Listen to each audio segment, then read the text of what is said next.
Welcome back to Cozy Rosy Crochet, and today we're going to be talking about working into the front loop and the back loop of our crochet stitches. We're going to start by looking at the top of our stitch. So normally when we're crocheting, we go in underneath the V of our stitch, under both loops of our stitch, and it creates a V. The top of our stitch looks just like a V, and instead of working under both loops, when we're instructed to work into the front loop only or the back loop only, we're just going to be picking up one of these loops with our hook. The front loop of your crochet is always the loop closest to you. So from here, you can see your two loops. So the closest one to you is going to be your front loop, and the furthest one away is your back loop. So instead of inserting your hook under both loops like you would normally do, if you were to work a front loop only, you would pick up just the front loop. To work into the back loop only, you're inserting your hook from the top and picking up just the back loop. Now, back loop only crocheting tends to be a little bit more common than using front loop only, and they can be used for a variety of reasons. It's not just to create this ribbing. If you'd like to see some more examples of how back loop and front loop crochet is used in your crochet patterns, I've linked a pattern roundup below that gives you lots of different examples, from tapestry through to mosaic crochet, through to shaping and creating bases in your baskets. There's so many different ways to use front loop and back loop only. So go ahead and check out that blog post for more inspiration once you're confident on how you work your front loop and back loop only. Back loop only crochet is seen a lot more commonly or more often than front loop. So in this swatch here, I'm working US double crochet, the same as a UK treble crochet, into the back loop only.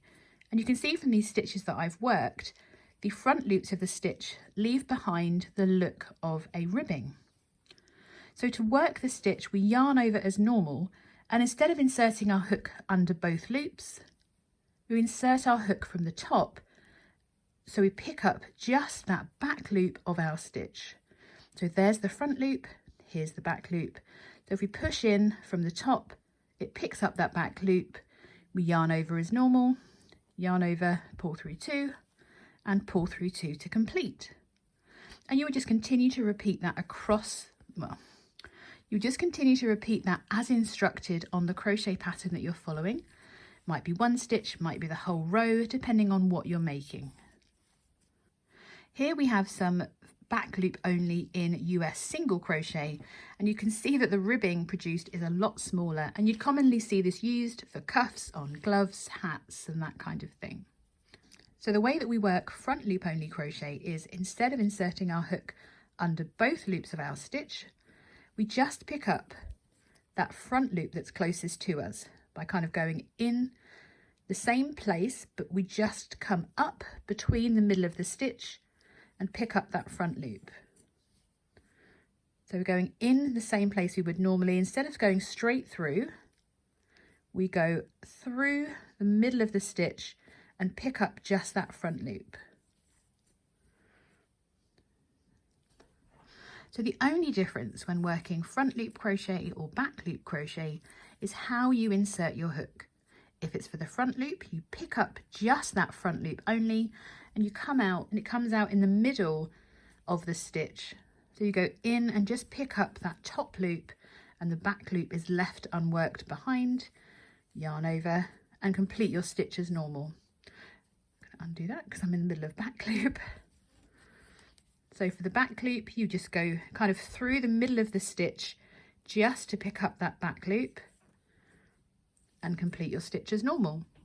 Your stitches are still worked in the same way as instructed. So if you're working your basic stitches, you don't need to change anything other than where you're inserting your hook to make sure that you pick up the correct loop that you've been instructed to work into. In this case, I'm working back loop ribbing. So it creates this kind of stretchy fabric that goes back to its original shape. If you want to have a real close-up look at what this looks like when you're working in your crochet, and just to clarify exactly where you're inserting your hook, if you click the link in the description box, you'll be taken over to my photo tutorial to look at this in more detail. You'll also find the link to the patterns that use front loop and back loop crochet for a variety of reasons as well. I hope you've enjoyed this quick tutorial on how to front loop and back loop crochet, and I will see you again in the next video.